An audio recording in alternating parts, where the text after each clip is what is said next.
Welcome back to What Arty Noobs for General Disturbance. This is the S-51. It's the Tier 7 Soviet SPG. It's located on the southwest spawn of Westfield, and it's under the command of 73north of the WTWW clan. And you can see it's got quite a few marks of excellence. Well, one on the barrel and also some marks of achievement on his gun shield. Now he's in a tier 8 game with tier 7 tanks, and he's moving to a firing position. He's got the 152mm howitzer. We can tell that because it does 600 alpha, 38mm pen, 7.2 meters on the burst radius, and between 11.5 and 23 seconds of stun. Okay, he's ready to go, and his gun's starting to aim. First target is a BZ-176, yes, the overpowered heavy tank, right up on the top of the hill. First shot goes sailing over the top of the BZ. Standard reload for this Arty is 23.97 seconds. You can see here he's got 19.86. Okay, rather a good shot there. The T-29 fires a bit late, but he does get a hit. Looks like it hit the lower plate of that T-29. Now, it's nearly always better to actually aim for two tanks when they're together. We do have two tanks together there. A BZ-166 and the T-29. He fires and... ooh! Now that's interesting because he actually hit a tank that was unspotted at that moment and he took the round instead. So it looks like one of those enemy tanks just took a round that wasn't meant for him. It may have been the BZ-176, but he wasn't showing any stun. But that's a direct hit for 191. The other Arty on our team's a GW Panther, and I think he's aiming at targets behind ours because there's an SU-152 just behind that, in that set of bushes. He's loading these shells very quickly. Rounds out. Another direct hit. Good shooting. He's very consistent. And the 166 just took a round from the GW. So both of them are stunned now. Keep those barrels hot. Keep pumping the shells out. And that one damaged the BC, but didn't touch the T-29 this time. Okay, let's see what we can do. He lines up. Not loaded yet. Try not to chase the target. Try and keep the aim steady. That one hit the ridgeline. Ideally, what you want to do is pick a spot on their track. You know that they're going to keep going through set points every time as they're moving up. They do a small amount of adjustment either way, but they're going to go through the same spots. And ideally what you want to be is fully dialed in on the spot they're going to go through so you can get the hits. Now, I don't know if you can see, but yes, he spotted it. The AMX M445 trying to sneak round, but an SU-130PM got the shot on him. He fires at the BZ and unfortunately misses it because he wasn't dialed in and therefore it wasn't on target. But that 166, yeah, he's pulling back and he's chasing the target again. And you can see his reticule actually expands as he's chasing it. And that's partially down to the fact this Arty has a very narrow field of fire. It's only 8 degrees, 4 degrees either side of the center line. Now, he did get a direct hit there, and I probably expect that would be the 166. But even so, it's actually works against you if you try to chase the target. It's much better to pick a spot and let the enemy tank go through that spot and make the mistake. Rounds out. Oh, now that's good because he actually hit the guy just as he was pulling back.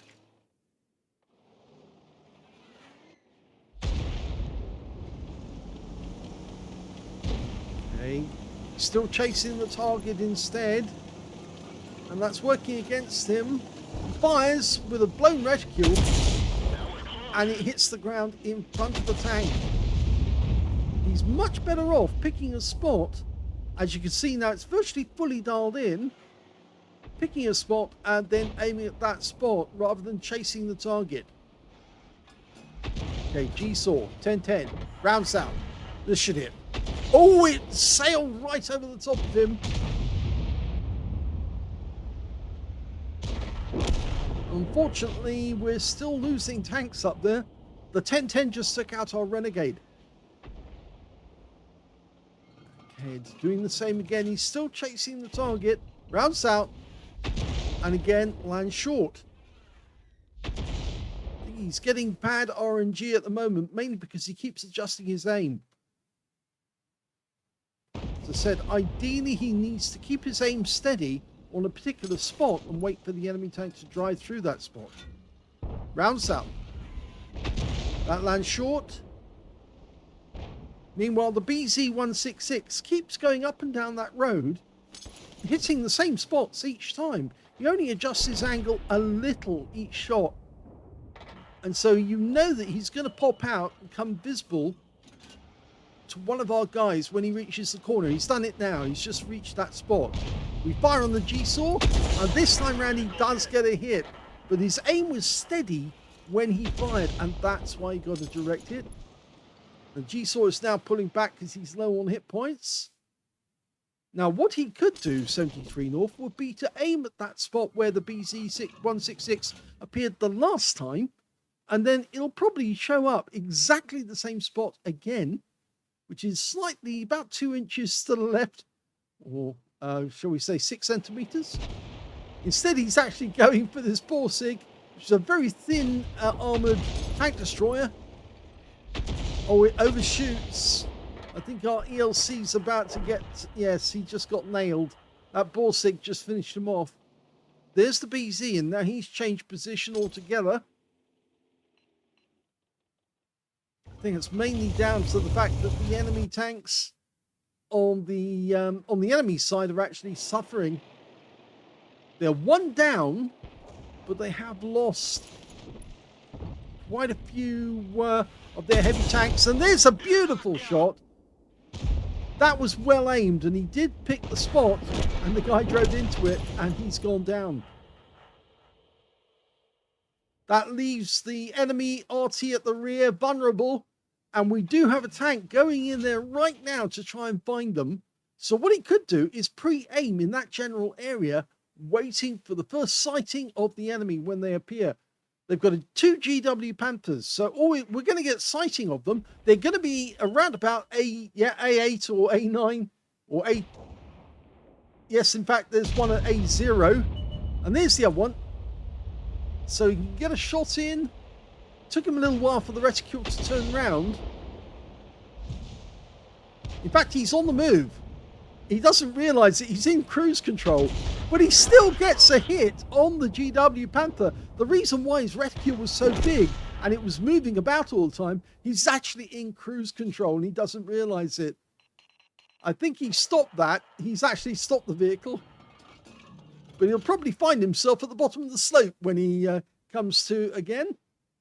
I think, yes, in fact, he's still moving. He is still moving. Yep, there you go. Watch for that.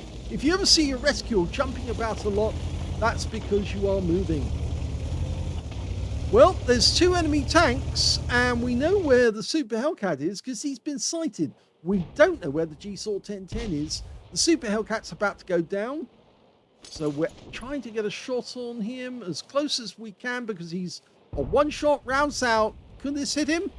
No, it goes over the top, but the G-Saw 1010 is the last enemy. He could be on his way to try and kill us. So getting into the tree line will be a good idea right now to hide from that G-Saw. When he does turn up, he'll go after the GW Panther first, and then we'll get a chance to get a shot on him.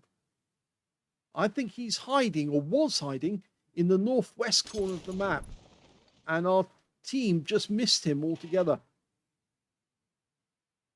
I expect our GW Panther probably to go down very shortly.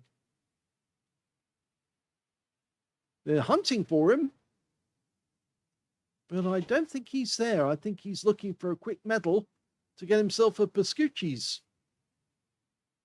Besides, we did hit him during the game, and he probably wants some revenge. In fact, yes, he's actually saying, we cover you.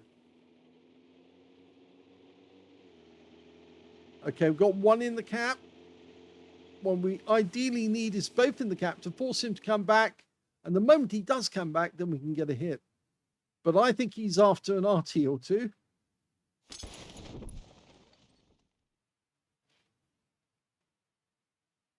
There he is. Oh, he's not after an Arty. He's trying to get the cap resets. And I think he's already tried once. Oh! And that was a nice shot there from the SU-130PM. And that wins the game. Here's the end of battle stats. And that was a first-class tanker for 73 North of the WTWW clan in the S-51. He managed to get a bruiser medal for getting at least 5 critical hits. In fact, he got 8 in that game. And he got a Confederate hitting more of the enemy than anyone else on his team. At least 6 tanks subsequently taken out by other teammates. And in this game, that includes one of the enemy tanks that he killed, the Borsig. He did get him eventually. I got a nice kill on that one. If we look at the win rate, we can see it's 3,470, which is Super Unicum standard. Let's have a look at team score. Well, the highest damage in the game turned out to be the SU-130PM. He was very good, got a high caliber for 4,053 hit points of damage. Second highest damage went to the Scorpion G on the enemy team. So basically the opposite number. He got 2,784 hit points.